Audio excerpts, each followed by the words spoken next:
Sinong kuyang? Kuyang Tony. Oh. Kuyang. Hayaan mo, ang Diyos ang bahala sa iyo.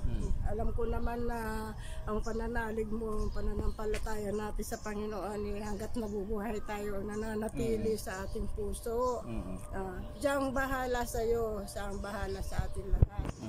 Hindi tayo dapat mawalan ng pag-asa. Huwag tayong manghinaan ng loob. Kundi palakasin natin yung loob natin dahil alam natin kasama natin siya palagi. Lagi tayo magpasalamat. Huwag kang umiiyak. Kasi ang kalakip ng pasasalamat, pag lagi ka nagpapasalamat, si Auntie Alice, kalakip nun ay biyaya. Si Auntie ko. Salamat. Si Auntie ko, si Auntie Alice, yan yung kasama ko nung bata pa ako. Ikaw nag-aral sa akin sa elementary, high school. Hanggang high school. Kaya mahal na mahal ko kayo. Masama daw akong tao, sabi ng mga baser ko. Baka, okay, dakal ko rugong magbas ka na ako. Gana-gana sasabihan day ka na ako, alam mo. Siguro, masama, sabi ganun, masamang tao ka, Jenor Vince. Ada. Tapos sasabihan da, kinasusuklaman ka ng angkan mo, pamilya mo, sabi nila. Sabi ko. Kasi maliit ka pa lang. Kung magsalita ka, parang matanda ka na. Kasi nga, talagang maisip ka na eh. Yun ang binigay ng Diyos sa'yo eh. Ngayon pinakikinabangan na. Kaya ngayon, pakinabang ng magulang. Kapatid ng mga nanay ko to. Ang lahat ng bagay ay may mga kapalit ng kagandahan, kabutihan para mabuhay. Iyo. Diba? Pero ba uncle kahit na paano, kumusta lahat sila? Kung mapaparating man dyan sa inyo, sabihin mo, ako rin may lakas pa pero mahina rin paningin na. Pero ako matatag ako. Pero naaalala mo ba ako uncle? Yes. Sabi ko nga. Nanulagyo ko.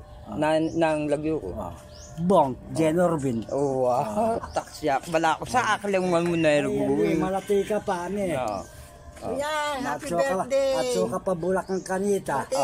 Malati ka pa mo kanita. Happy birthday, Kuyang! Happy birthday na lang. Yung mga subscribers ko, yung mga basher ko, yung nagagalit sa akin. Masama daw akong tao, tinatakwil daw ako ng pamilya ko, angkang ko. Yan ay hindi totoo. Ang pinakamabait na yan sa lahat ng mga magpipinsan. Kay Lolo, stricto. Yun, naging stricto dahil na may pinagmanahan. Mahigpit pero madaling lapitan. Ayun. Sige, uncle, malayo pa yung biyahe ko. Sige. 7 hours ang pagbumotor ko, 7 hours. Sige. Dadaan pa akong Bulacan kay Uncle Emil. Mga alas 3 na nga po siyempre mag-stay ka rin kahit 30 minutes lang. Ay, susubukin ko po. Kung may oras pa ka mo. Sige, bye-bye na dakal pa salamat. Ingat ka. Bye-bye. Yeah. Bye-bye. From La Paz, Tarlac, Uncle. Okay. Makablog ka ngayon I said, wah. Nano?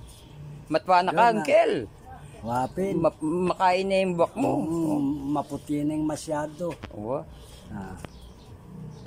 Nang pecha ngayon, ante? Ante? Anong pecha ngayon? Kaluwag ng ano rito. I-upload ko ito. Ano masasabi mo sa mga kila Uncle Bien, Uncle Tony, Uncle Noel, Uncle Bear, Uncle Emil, yan, yung mga pamangkin mong poging-poging kasing pogi ko, go! Siyempre naman, ang masasabi ko na lang sa kanila, huwag sila laging nawawala ng pag-asa. Hanggat buhay tayo, mahal tayo ng Diyos, hindi niya tayo pababayaan. Basta ang lagi natin panatili sa sarili natin, yung kalooban ng Diyos. Ang laging nasusunod. Ba't umiiyak ka na? Huwag kang umiiyak ka. Kasi doon tayo yung, sabi nga, sino daw yung taong mabait? Totoo nga yun. Sabi nila, sino daw yung taong mabait? Mababaw ang luha, mapagpakumbaba, mapagmahal, di ba? Yun ang minana natin sa magulang natin, yung mga pinamalas nila sa atin. Huwag natin kakalimutan yun. Biro mo, binyahe ko kayo sa mga anak natin, Yan, Pumunta ako dito, ante, from Manila, 7 hours ang biyahe ko. Salamat nga, tingnan mo nga, patnubay ng Diyos. Lagi kayong iniingatan kahit saan kayo pumaroon. Yaman, ante. Masarap ng pakiramdam pagka kayo dumating dito. Lalo ako magiging masaya eh. Siyempre. Kita tayo magkakapatid. O basta ano ba pecha ngayon? Ang October? birthday ni Kuyang. Pasensya ka na Kuyang. Isa lang talaga ako dito. Ayan, nakita naman ni Ruth, nakita ni Bong. Isa lang lugo ako dito. Hindi ako makaalis ng bahay. Huwag ka mag-alala. Pag may lock na yung pinto, makakalayas ako. Lock na ngayon. Ang Tingnan mo yung bahay. Ang babaw ng dahilan, lockdown ng pinto eh. Tingnan mo yung bahay. Ganda ng bakuran. Namimiss ko si Inang eh, kaya pumasal ako eh. Kala ko andito si Inang tsaka si Apong Miling eh. Lock ng weteng. Nandyan naman sa tabi mo yan, hindi mo na nakikita. Oh, kumusta? 1,000 square meter yata ito.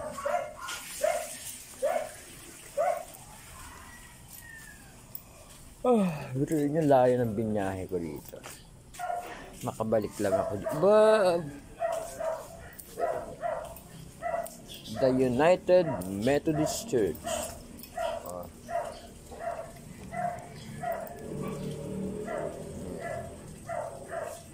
Yan po yung aming religion. Magbuhat pa noon. The United Methodist Church.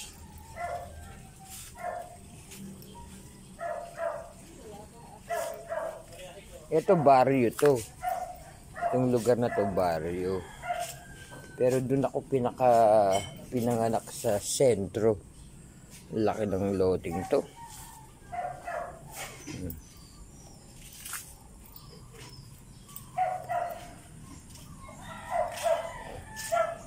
Good. Andun pa. Kaso nga lang, siyempre, di ba? Lahat naman ng mga anak ni Ante nandun sa Manila.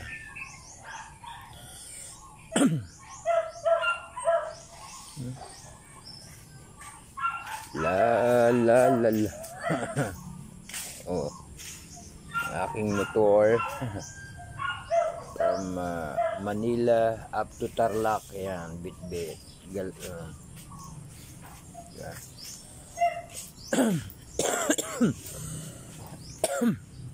Lawak itong dito.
Ang lupa dito parang ano eh, oh.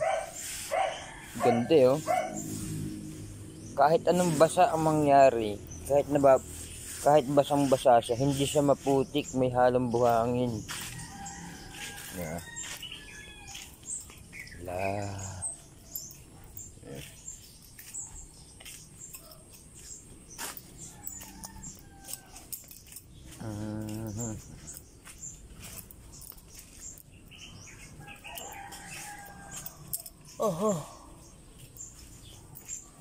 Sa probinsya namin, naalala ko si Apo ko, si Inang.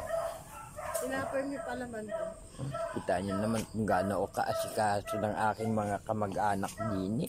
Tsaka si auntie ko. Hello, tuhaon. Konti na lang bunga. Ano yan? Ano yan? Nagbe-video ako, auntie. Nagdodokumento. Karina mo, auntie. Naalala ko si Inang eh. So, andito ako sa La Paz, Tarlac. Si auntie ko. Maliit pa ako, yan ang kasama ko noon. Masarap magsopas yan.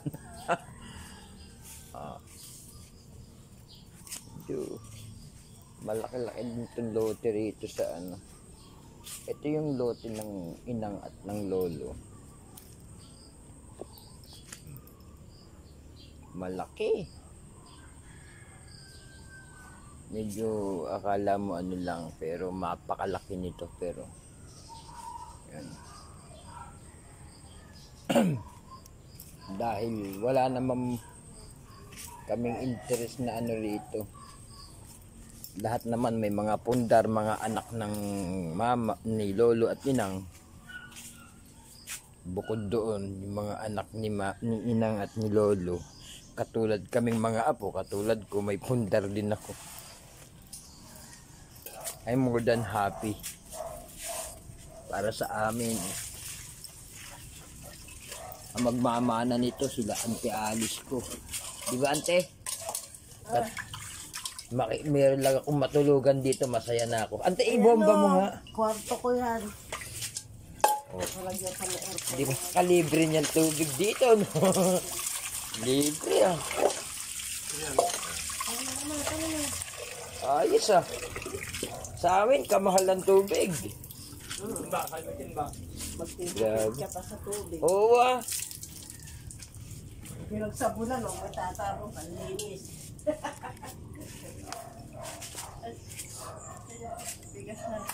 Galing, eh.